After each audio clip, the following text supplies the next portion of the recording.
Sir ನಾನು ಯೂಟ್ಯೂಬಲ್ಲಿ deci products ಅಂತೇಳಿ ನಾನು ನೋಡಿದೆ. ಒಂದ್ಸರಿ ಲೈವ್ ಆಗಿ ಬಂದು ನೋಡ್ಬಿಟ್ಟು ತೊಗೊಂಡೋಗೋಣ ಅಂತ ಇಲ್ಲಿ ಬಂದಿದ್ದೀನಿ ಸರ್. ನಾನಿಲ್ಲಿ ಸೊ ಬ್ರಹ್ಮ ಅಂತೇಳಿ ನಾನು ಬಂದಿರೋ ಚಿಕ್ಕಬಳ್ಳಾಪುರದಿಂದ. ಇದೇ ನನಗೊಂದು ವಾಷಿಂಗ್ ಮಿಷಿನ್ ಬೇಕಾಗಿತ್ತು. ಸೊ ತುಂಬ ಚೆನ್ನಾಗಿದೆ ಅಂತ ಹೇಳಿದ್ರು. ಸೊ ನಾನು ಅಲ್ಲಿಂದ ಇಲ್ಲಿಗೆ ಬಂದುಬಿಟ್ಟು ಒಂದ್ಸರಿ ಡೈರೆಕ್ಟಾಗಿ ನೋಡಿಬಿಟ್ಟು ಹೆಂಗೆ ಯಾವ ಥರ ಅಂತ ಕೇಳಿ ತೊಗೊಂಡೋಗೋಣ ಅಂತ ಬಂದಿದ್ದೀನಿ ಸರ್ ನಾನು.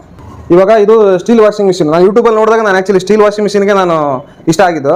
ಸೊ ಇದು ನೋಡಿ ತೊಗೊಂಡೋಗೋಣ ಅಂತ ಬಂದಿದ್ದೀನಿ. ಇದೇ ರೀತಿ ನೋಡಿದಾಗ ಇಲ್ಲಿ ನಾನಾ ತರಹ ಒಂದು ವಸ್ತುಗಳೆಲ್ಲ ಒಂದು ಜನಪ್ರಿಯ ವಸ್ತುಗಳೆಲ್ಲ ಇದ್ದಾವೆ. ಇದಕ್ಕೂ ವಾಷಿಂಗ್ ಮಿಷಿನ್ ಆಗಲಿ, ಫೈಬರ್ದು ಅಥವಾ ಮಣ್ಣಿನ ಮಡಿಕೆಗಳು, ಜಗ್ಗುಗಳಾಗಲಿ ಅಥವಾ ಕಟ್ಟಿಗೆ ಒಲೆಗಳು, ಕಬ್ಬಿಣದ ಒಲೆಗಳು ಎಲ್ಲ ತುಂಬ ಚೆನ್ನಾಗಿ ಮಾಡಿದ್ದಾರೆ.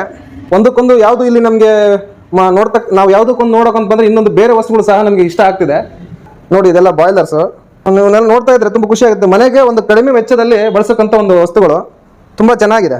ಈ ಒಂದು ಗನ್ನು ಕೂಡ ಇದು ನೋಡ್ತಾ ಇದ್ರೆ ತುಂಬ ಖುಷಿ ಆಗುತ್ತೆ. ಇದು ಯಾವ ಥರ ಅಂದರೆ ತುಂಬ ಒಂದು ಒಳ್ಳೆ ಕ್ವಾಲಿಟಿ ಮೆಟೀರಿಯಲ್ ಯೂಸ್ ಮಾಡಿದ್ದಾರೆ. ತುಂಬ ಒಂದು ಖುಷಿ ಆಗುತ್ತೆ ಇದು ನೋಡ್ತಾ ಇದ್ರೆ.